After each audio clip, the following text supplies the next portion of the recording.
Buonasera e ben ritrovati con l'informazione flash di New Sicilia. Queste le notizie più importanti del pomeriggio.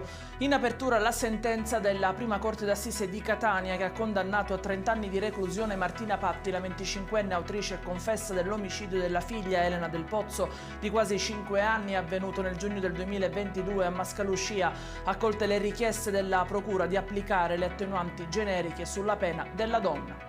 Si terranno domani i funerali di Salvo Giardino, il giovane catanese di 22 anni rimasto vittima insieme all'amico Alfio Cuffari in un incidente mortale avvenuto a Catania lungo il corso Indipendenza giovedì scorso. La procura non ha ritenuto necessario effettuare l'autopsia sui corpi dei ragazzi. La famiglia di Giardino si è così affidata a uno studio legale per chiarire dubbi dietro il sinistro. Fa discutere il respingimento da parte della Corte d'Appello di Palermo della richiesta di Francesco Mazzea, un palermitano ristretto ai domiciliari dopo una condanna a 5 anni per tentato omicidio. Il detenuto aveva chiesto il permesso di recarsi in un centro medico di Catania per effettuare una fecondazione assistita con la moglie.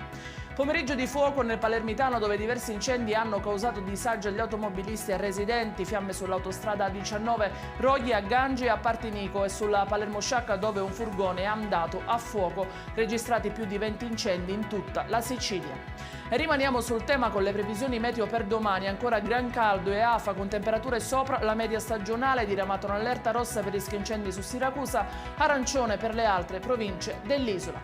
I dettagli su queste notizie li trovate come sempre sul nostro sito www.newsicilia.it e sui nostri canali social. Grazie per averci seguito e a domani.